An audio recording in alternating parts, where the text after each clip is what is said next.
내 시간에 본 말씀 통해서 하나님의 구원의 신비를 우리가 잘 생각하고 또 그 신비를 베푸신 하나님을 잘 공경하는 우리가 되기를 소망하면서 같이 기도하였으면 합니다. 오늘 본문은 바울이 로마 교회 성도들에게 하나님께서 베푸신 그 구원에 있어서 그 구원의 계획과 과정에서 밝혀지는 바로 하나님의 지혜가 얼마나 놀랍고 신비스러운가를 해설합니다. 25절을 시작할 때 바울은 교회 성도들이 하나님의 신비에 대해 알기를 바라면서 계속해서 그 신비의 이야기를 해갑니다. 그리고 본문을 마치는 33절부터는 바로 그 신비를 찬송하면서 하나님께 영광을 돌립니다. 바울이 말하는 그럼 그 신비의 내용이 무엇인가? 한마디로 하면 바로 하나님께서 자기 백성을 구원하시는 일에서 밝혀지는 바로 하나님의 지혜입니다.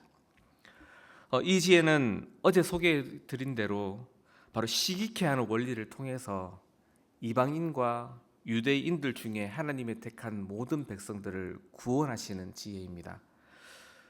먼저 25절에서 26절에 보시면 바로 그 지혜가 간략하게 요약됩니다. 그 신비는 이방인의 충만한 수가 들어오기까지 이스라엘의 덜어는 우둔하게 된 것이며 결국에는 온 이스라엘도 구원을 얻게 된다라는 겁니다. 좀 더 설명을 드리면 유대인들이 복음을 믿지 않는 과정을 통해서 하나님은 그것을 이방인들 가운데 택한 백성들이 돌아오는 기회로 삼으셨습니다. 하지만 이는 거기서 끝나는 것이 아니라 바로 넘어진 유대인들 가운데에서도 하나님의 택한 백성들을 시기케 만들어서 그들도 돌아오는 과정으로 삼으신다라는 겁니다. 특별히 바울은 바로 이 구원의 신비를 로마 교회의 이방인 출신의 성도들에게 잘 알기를 지금 바라고 있습니다. 왜냐하면 추방되었다가 돌아온 유대인들을 괄시하지 않기를 바랐기 때문입니다. 오히려 이방인 출신 성도들이 바로 그 유대인 그리스도인들을 향하여서 한 교회의 성도들인 그들을 향하여서 감사하고 그들과 복음 안에서 사랑으로 하나를 이루기를 바랐기 때문입니다. 그래서 28절에서 이제 32절까지 요약하면 바울은 유대인들이 비록 이방인들의 구원을 위하여 복음을 믿지 않아서 하나님의 원수가 되는 위치에 놓이긴 했었지만 그들은 조상들로부터 하나님의 택하심 아래에서 사랑을 입은 자들이고 그러한 하나님의 선택과 작정에 대해서 하나님은 절대 후회하지 않으신다고 그 유대인들을 향하여서 하나님이 베푸신 그 사랑과 선물들을 철회하지 않으신다고 밝힙니다. 그리고 이로 인해서 이방인들이 불순종 가운데서 얻었던 이방인 성도들이 자신들이 누렸던 그 하나님의 긍휼을 하나님은 여전히 그 넘어진 유대인들을 향해서 베풀기를 바라고 계신다는 사실을 바울은 말해줍니다. 여기서 중요한 것은 바울이 왜 바로 이방인 출신 성도들로 하여금 그 유대인들을 향한 감사와 긍휼과 소망을 가질 것을 권유하냐라는 것입니다. 왜 그렇게 해야 하냐면 왜 그 넘어진 유대인들을 향하여서 또 함께한 유대인 성도들을 향하여서 그 긍휼과 사랑을 베풀어야 하냐면 바로 우리가 누린 이 구원이 하나님의 아주 놀라운 신비의 일이기 때문이라는 겁니다. 복음을 통해서 값없이 하나님의 구원을 얻게 된 것이 자신들의 힘과 노력이 아니라는 것, 조금도 자신들이 이 구원의 은혜를 얻는 데 있어서는 조금도 공로를 기여한 것이 없다는 것, 오직 하나님의 계획과 뜻으로만 되어진 일임을 알아서 그 은혜를 은혜답게 잘 받들게 하려는 겁니다. 그러한 하나님의 지혜로 말미암는 이 구원의 신비를 마지막 33절에서 36절까지 바울은 노래합니다. 구원의 계획을 가지신 하나님의 지혜는 도무지 사람이 헤아릴 수 없는 신비라고 어느 누구도 간섭을 하거나 영향력을 끼칠 수 없는 하나님만의 지혜임을 선언합니다. 그 이유는 바로 하나님이 이 모든 일들의 시작과 중간과 마침이 되시고 하나님께서 이 모든 일들의 근원이시고 과정이시고 목적이시기 때문이라는 겁니다. 우리 33절부터 36절까지 이 감격의 노래를 다시 한 번 더 불러보시면 좋겠습니다. 33절부터 36절까지 함께 읽겠습니다.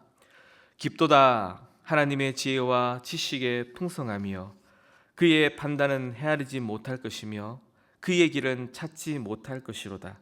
누가 주의 마음을 알았느냐? 누가 그의 모사가 되었느냐? 누가 주께 먼저 드려서 갚으심을 받겠느냐? 이는 만물이 주에게서 나오고 주로 말미암고 주에게로 돌아감이라.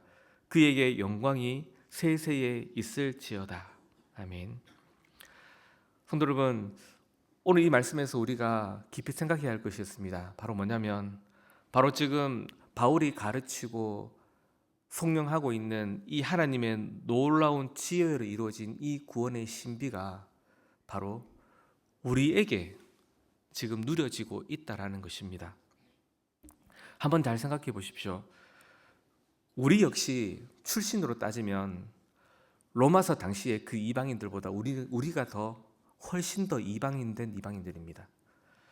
처음부터 하나님 나라에 대해서 우리는 외인들이었고, 우리는 태어날 때부터 하나님을 늘 진노케만 하던 본질상 진노의 자녀들이고, 아무리 이 땅에서 발버둥 쳐봐야 죄만 짓다가 결국 영원한 사망에, 그 지옥 형벌을 향해 갈 수밖에 없었던 죄인들이었습니다. 그런데 오직 하나님의 작정과 예정, 그 택하심으로 하나님만이 이루시는 이 모든 구원의 계획을 통해서 우리가 그 복음을 믿고 하나님의 구원을 얻는 백성들이 되었습니다.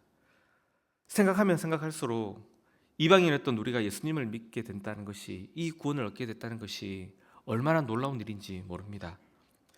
당시 로마 교회 성도들도 이 구원의 신비가 그렇게 놀라운 것이었는데, 하물며 그때 그 이방인들보다 더 멀리 떨어져 있는 여기 있는 우리들이 이 신비의 은혜를 입었으니까 우리는 얼마나 더 이 신비를 놀라워해야 하냐라는 겁니다. 여러분, 그러면 오직 하나님께만 속하고 하나님께서만 이루신 그 지혜로서 이루신 이 구원의 신비를 누린 우리들로서 어떻게 하는 것이 우리는 이 구원의 은혜에 감사하는 일이 될까요? 오늘 그 한 가지를 바울이 가르쳐 주고 있는 겁니다. 이 놀라운 구원의 신비를 우리가 입었으니 어떻게 이 은혜에 잘 감사할까? 다름이 아니라 함께 구원 얻게 하신 옆에 있는 성도들을 사랑하고 돌보는 것입니다. 바울은 지금 로마 교회 이방 출신 성도들에게 추방되었다 돌아온 그 유대인 성도들을 향하여 감사하고 그들의 구원을 더욱 소망하고 긍휼히 여겨줄 것을 고대하고 있습니다. 왜냐하면 그들의 구원이 하나님의 놀라운 신비의 일이기 때문이지 않냐라는 겁니다.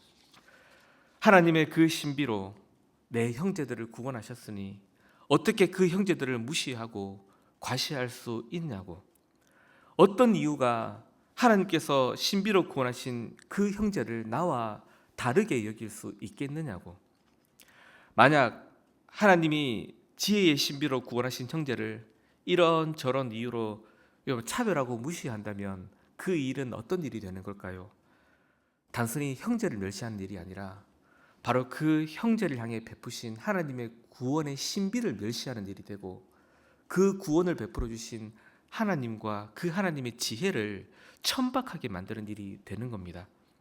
반대로 함께 성도된 형제의 약함과 부족함을 내가 끌어안고 사랑하고 섬기면 그 일은 단순히 형제 사랑을 넘어서 누구를? 그 구원의 신비를 베풀어 주신 하나님을 높이는 일이 되고, 그 구원이 얼마나 신비스러운가를 고백하는 노래가 되는 일이 됩니다. 성도 여러분, 이 새벽에 이 말씀을 따라서 우리가 이 소망을 가지고 함께 교회와 성도들을 품고 기도하였으면 합니다. 오늘 이 하나님의 말씀 앞에서 우리가 무엇을 소망하고 기도해야 하는가? 바로 하나님께서 우리에게 베푸신 이 구원의 신비를 우리 모든 성도들이, 나와 내 형제들 모두가 깊이 감격하고 누릴 수 있게 달라고 기도하시고, 더 나아가서 하나님께서 우리에게 그런 놀라운 구원의 신비를 베풀어 주셨으니 나를 먼저 들여서 내 옆에 있는 형제와 성도들을 더 사랑하고 아껴 그 하나님의 구원의 신비를 가득히 높이는 우리 모두가 되게 하여 주시기를 함께 기도하였으면 합니다.